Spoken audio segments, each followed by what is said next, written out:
করে বোঝাবো মনের কথা। নমস্কার, সবাইকে অনেক অনেক প্রীতি, শুভেচ্ছা ও অভিনন্দন।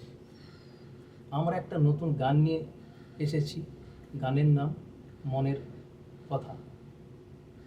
উই হোপ নিশ্চয়ই আপনাদের খুবই ভালো লাগবে গানটা। এই জন্য আমাদের অনুরোধ, আপনারা একটু লাইক, শেয়ার এবং কমেন্ট করবেন। এখানে আছে, আমাদের সঙ্গে আছে নরোত্তম দা আছে, এখানে আছে দীপেন আছে ছোট ভাই, এখানে আছে খোকন দাস। নমস্কার।